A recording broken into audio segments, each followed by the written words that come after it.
விடுதலை கிடைக்கும். அவர் ஜெபம் பண்ணுவார், அவர் நாளைக்கு உபவாசம் போட்டுப்பாரு. அல்லேலூயா. மூணாவதாக ஒருத்தர் சொல்றார், ஆண்டவர் வாசிங்க, கர்த்தருக்கு ஸ்தோத்திரம். 191 சங்கீதம் 14 வசனம். 91:14. அவனிடத்துல வாஞ்சியா இருக்கிறபடியால் அவனை விடுவிப்பேன், என் நாமத்தை அவன் அறிந்திருக்கிறபடியால். அப்ப என்ன அர்த்தம் தெரியுமா?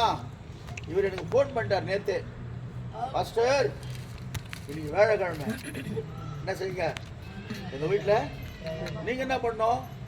ஓ ஃபர்ஸ்ட் வேலைக்கிழமை, அவங்கள கூப்பிடவே கூடாது, நீங்களே தானா வந்து என்ன செய்யுங்க, உட்காந்து ஸ்தோத்திரம் பண்ணணும். ஆண்டவரே இன்னும் நிறைய ஜனங்களை கொண்டு வாங்க ஆண்டவரே, இன்னும் நிறைய ஜனங்கள் விடுதலை ஆகணும். அந்த இயற்கை ஜனங்கள் நிறைய இன்னைக்கு விடுதலை ஆகாமல் இருக்குது ஆண்டவரேன்னு சொல்லி நீங்கள் ஜெபம் பண்ணணும். அதான் வாஞ்சனது.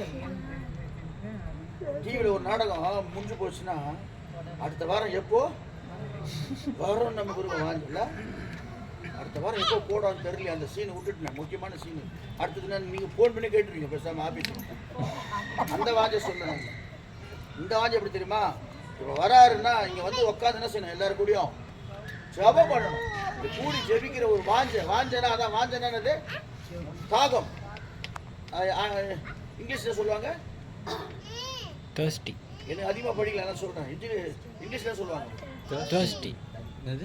ஒரு வாஞ்சை. thirsty. அவர் கூப்பிடுறாரோ கூப்பிடலையோ, மாதத்துல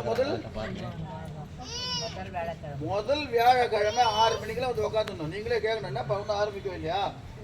வந்திருக்கேன் சர்ச்சில் ஒரு சில பேர் அப்படி இருக்கிறாங்க. ஆனா நீங்க பாருங்க, அப்படி இருக்கிற பிள்ளைங்களை சொல்றது, வாஞ்சையா இருக்கிறபடியால் அவனை விடுவிப்பேன், அவனுடைய நாமத்தை அறிந்திருக்கிறபடியால் அவனுக்கு உயர்ந்த அடைக்கலத்தில் ஒரே வருஷம் பணக்காரர் ஆக்கிடுவார், ஒரே வருஷத்துல உங்களுக்கு உயர்த்திடுவார் ஆண்டவர். இது எப்படிதான் தெரியாது, ஏண்டமா அந்த இன்ட்ரெஸ்ட் ஆண்டவர் மேல ஒரு எப்படியாவது அவரை தேடணும், அவரை பார்க்கணும், இந்த ஜபத்துல வந்து உட்காரணும், அந்த வார்த்தையை கேட்கணும். நிறைய பேர் வார்த்தையே இல்லாமல் இருக்கும்.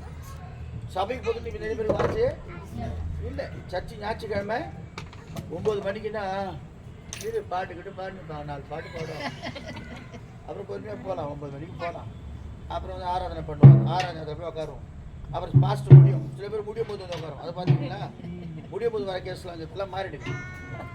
வாஞ்ச அந்த ஒருத்தர் போய் காட்டாதீங்க, எல்லாரும் குற்றம் பண்ணுவோம். சொல்லுவோமா, வாஞ்சியா இருக்கிற கத்த